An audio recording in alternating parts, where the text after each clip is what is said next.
All right, so we're diving into data privacy, right? Specifically, all the data our cars are collecting these days.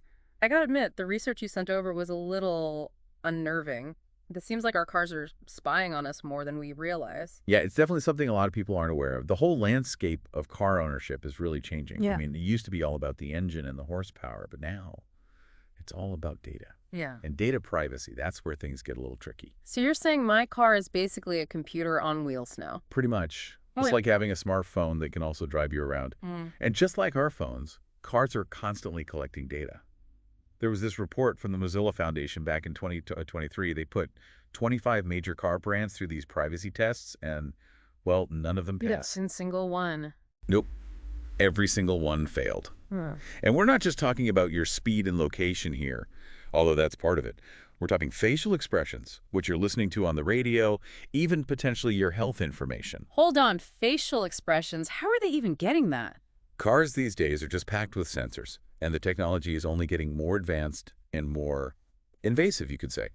And the problem is, these companies, they often have these really vague privacy policies, which basically means they have a lot of freedom to do whatever they want with your data, even sell it. Mm. So it's like, I don't know, agreeing to those software updates without actually reading what you're agreeing to. You just kind of click accept and hope for the best. Exactly. It's a really murky area. And it gets even weirder when you look at the specifics. We were reading a report on Nissan, and apparently they're collecting data on, and I'm not making this up, sexual activity. Wait, what? How is that even possible from a car? That's the million-dollar question. Yeah. Nobody seems to know exactly how they're getting that information, but it really highlights a huge problem: the lack of transparency and informed consent. Do people really know what they're agreeing to when they buy a new car? When they sign that giant stack of paperwork? Probably not. It just makes you think, if they're not being upfront about this kind of data, what else are they not telling us? Exactly. Right. And that's what we're going to dig into today, because Nissan is just one example. This is a much bigger issue that goes way beyond just one car company. It's a whole system where companies are gathering tons of data, and we, the drivers, we're left in the dark. This whole data collection thing, it's like, where does it stop, you know? What starts with some basic info about my driving could end up being used for, well, who knows what. It's kind of creepy. Yeah, and it gets even creepier. We got to talk about insurance companies. Oh, yeah, insurance. I knew that was coming. So how does all this data from my car affect my rates? Well, remember back in the day when insurance was all about your driving record, maybe your age, where you live, that kind of thing? Simpler times. Right. Well, hold on to your hats. Back in March of 2024, the New York Times did this big investigation, and they found that some car companies are just handing your driving data straight to the insurance companies. Wait, directly. Like, I never agreed to that. And that's the issue. It's happening without a whole lot of oversight. We're seeing all these data brokers popping up, companies like LexisNexis, VRisk. LexisNexis, isn't that like credit scores and stuff? Ding, ding, ding, same company. And now they're getting into the car data business. They buy this raw data from the car companies. We're talking GM, Honda, Kia, even Subaru. Then they crunch the numbers, make these reports, and bam! Insurance companies use that info to adjust your rates. So basically, every time I slam on the brakes or take a turn too sharply, someone's watching. Pretty much. And it's not just hypothetical. The New York Times covered this case of a guy, Ken Dahl. Careful driver, clean record, the whole 9 yards. Then, boom, his insurance jumps up 21%. Ouch. That's going to leave a mark on the wallet. Right. So he starts digging around. And guess what? His insurance company is using a report from, you guessed it, LexisNexis. This report, over 130 pages long, it had details on hundreds of his trips. Hard braking, rapid acceleration, you name it. 130 pages. It's like a dissertation on my driving skills. Except I never knew anyone was even grading me in the first place. The lack of transparency is insane. Yeah. And it brings up all sorts of questions like, how do these algorithms even define dangerous driving? Mm-hmm. Is a hard brake always bad? What if you had to avoid an accident? And where does it end? Exactly. Today it's car insurance, but what about tomorrow? Loan rates, job applications. Are we going to get denied a job because our car decided we were a risky driver? It's a scary thought. It's a slippery slope for sure. And that's why some folks are calling for investigations, right? They're saying this whole data collection thing might be violating consumer protection laws. Mm-hmm. We need more transparency from both the car companies and these data brokers. So we've uncovered some pretty unsettling stuff about data collection and our cars.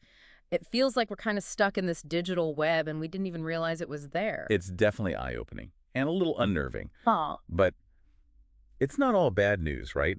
I mean, there are some potential upsides to consider too. Okay, play devil's advocate for a sec. What good could come from all this data flying around? Well, some people argue that it could actually make our roads safer. Think about it. Faster emergency response times, right? If your car could automatically call for help after an accident, or even like personalized warnings about traffic hazards in real time. I mean, those things do sound pretty useful, especially in a real emergency. It's not that I'm against data being used for good. It's more, I guess, the lack of transparency that makes me uneasy. Like, are we really in control of our own data? That's the million-dollar question, right? Yeah. And to be fair, yeah, not all data collection is bad. Some of it, like you said, those safety features, that can be really valuable. And some car companies, they do offer those opt-in programs, Yeah. for sharing driving data. Maybe you get personalized features or discounts or something. Yeah, like those apps that give you a score on your braking and acceleration, although I'm not sure I need my car judging my driving skills on top of everything else.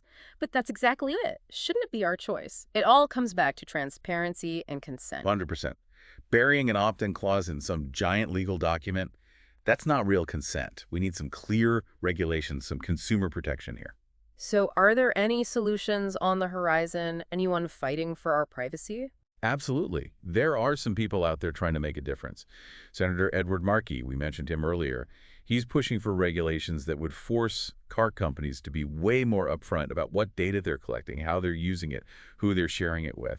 He wants people to have the right to just opt out of any data collection that goes beyond those basic safety features. That sounds like a step in the right direction hmm because it can get really out of hand if this technology is misused. Remember that story we talked about, the Toyota thing from that Yeah. Cold Fusion video? They denied a fire claim because the driver had apparently gone over 85 miles per hour at some point, even though it had nothing to do with the fire itself. Yeah, that's a good example. An extreme case for sure, but it really shows you where things could go if we're not careful. Without clear rules, we're basically giving all the power to these algorithms, to corporations to interpret our driving. And as we've seen, those interpretations, they're not always accurate or fair. So for our listeners out there, what can they do? How do they take back some control? Knowledge is power. Right. Take a look at your car's data settings. You might be surprised by what you find. Definitely review your insurance policy too, especially if you've seen any weird rate changes. And don't be afraid to ask questions. If you're concerned, ask your insurance company what factors they're using. It's like our cars are becoming more and more connected every day, which is cool in some ways, but it also blurs the lines, technology and privacy. We have to ask ourselves, how much are we willing to give up in the name of convenience or progress? It's something we all need to think about. This deep dive, it was really just the tip of the iceberg. But hopefully it gets people thinking about these issues. The choices we make today about data privacy, they're going to have a ripple effect. So stay informed, stay curious, and most importantly, stay in the driver's seat when it comes to your own data.